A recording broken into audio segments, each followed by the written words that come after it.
আসসালামু আলাইকুম। আজকে আমরা আলোচনা করব ফায়ার স্প্রিংকলার সিস্টেম নিয়ে। এই যে স্প্রিংকলারটা দেখতেছেন আমার হাতে, স্প্রিংকলার কত প্রকার এবং কি কি, এবং স্প্রিংকলার কি কাজে লাগে, সম্পূর্ণ ডিটেল আজকে আমরা আলোচনা করব আজকের ভিডিওতে। তো ভিডিওটা শুরু করার আগে অবশ্যই আপনি আমার চ্যানেলটা সাবস্ক্রাইব করে দিবেন। আপনি যদি আগে থেকে চ্যানেলটা সাবস্ক্রাইব করে থাকেন আপনাকে অনেক ধন্যবাদ। তো দেখতেছেন তো ফায়ার স্প্রিংকলার, তো আমার কাছে এখন অ্যাভেলেবেল সবগুলা নাই। এই যে দেখতেছেন এগুলা আমাদের একই প্রজেক্টের। তো এক প্রজেক্টের এখানে আমাদের এই যে কালারটা দেখতেছেন স্প্রিংকলার, এটা হচ্ছে হলুদ কালারের। এই যে দেখেন এটা কালারটা হচ্ছে হলুদ, হয়তো ভিডিওতে ক্লিয়ার দেখা যাচ্ছে না মনে হয়। এই যে দেখেন এই যে গ্লাসটা দেখতেছেন এটা হচ্ছে হলুদ।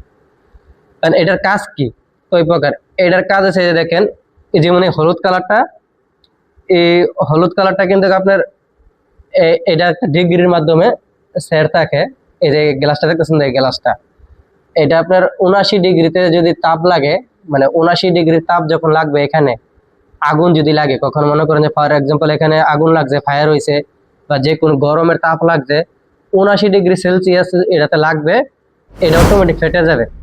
আর ফেটে গেলে এটা চারপাশ দিয়ে পানি স্প্রে হতে থাকবে এবং নিচে পড়তে থাকবে এবং আগুনটাকে নিবানোর জন্য সাহায্য করবে অটোমেটিক সিস্টেম। এইটাই হলো ফায়ার স্প্রিংকলারের কাজ, এটা হলো অটোমেটিক সিস্টেম। এখন আসি কই প্রকার থাকে, এরকম কালার আর কি, এরকম কালার 6 থেকে 7 প্রকার আছে আমার জানা মতে। আমি সবগুলো ডিটেল জানি না, তবে আমার জানা মতে 6 থেকে 7 প্রকার আছে এই কালার। তো সবচেয়ে থেকে বেশি ইউজ হয় যেটা লাল কালারটা, আমরাও বেশি লাল কালার ইউজ করি। তা আমাদের এই সাইডের মধ্যে এপ্রুভ হয়েছে এই হলুদ কালার। হলুদ কালারটা হয়েছে 79 ডিগ্রি সেলসিয়াসে এটা ফেটে যাবে, ঠিক আছে। আর যেটা লাল কালার, লাল কালারটা আপনার 68 ডিগ্রি সেলসিয়াসে ফেটে যাবে। 68 ডিগ্রি লাল লাল কালার যেটা, এটা 68 ডিগ্রিতে ফেটে যায়। আর যেটা আপনার কমলা কালার, এটা 57 ডিগ্রি। আর একটা আছে কমলা কালার, এটা 57 ডিগ্রিতে ফেটে যায়। তারপর বিভিন্ন কালার আছে, সবুজ কালার আছে, তারপর আপনার কালো আছে, হ্যাঁ, তারপর আপনার বেগুনি কালার আছে। এরকম 6 থেকে 7টা কালার আছে, সবগুলো আমার এখন হয়তো মনে নাই, যার কারণে বিস্তারিত বলতে পারতেছি না। তো এই স্প্রিংকলার সিস্টেম যারা কাজ করেন আপনাদেরকে ধন্যবাদ। আর যারা না জানেন, যারা জানতে চাচ্ছেন, আপনাদের জন্য ভিডিওটা। এবং এই ভিডিও সম্পর্কে যদি আরো কিছু জানতে চান অবশ্যই কমেন্ট করে জানাবেন স্প্রিংকলার সিস্টেমে। আর স্প্রিংকলার সিস্টেম এই অটোমেটিক সিস্টেম কিন্তু খুবই নিরাপদ, খুবই সুন্দর সুন্দর একটা সিস্টেম।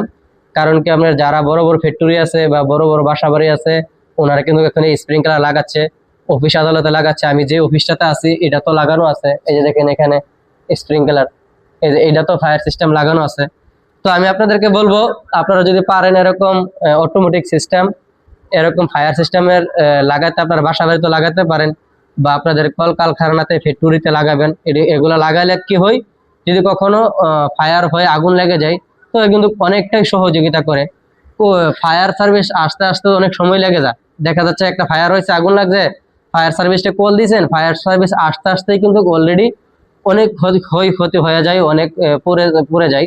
তো সেই ক্ষেত্রে এটা যেহেতু অটোমেটিক সিস্টেমে কাজ করবে এবং অ্যালার্ম দিবে বিভিন্ন, তো অনেকটাই উপকারিত হবে যারা, বিশেষ করে যারা ফ্যাক্টরি আছে, যাদের কলকারখানা ফ্যাক্টরি, আপনাদের জন্য।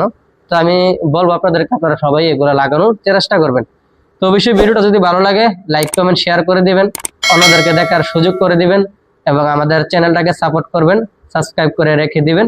যদি ভিডিওতে কোনো ভুল হয়ে থাকে বা কোনো আপনার জানা থাকে অবশ্যই কমেন্টে জানাবেন, ভুল হলে অবশ্যই ক্ষমা করবেন। কারণ কি আমরা কাজের ক্ষেত্রে হইতে পারে ভুল, আমরা কিন্তু কাজ করে অভিজ্ঞ, আমরা পড়ালেখাই না, কাজে বিশ্বাসী, আমরা কাজ করি কিন্তু এতটুকু আসছি, এখন ভিডিও দিচ্ছি। তো সবাই ভালো থাকবেন, আসসালামু আলাইকুম।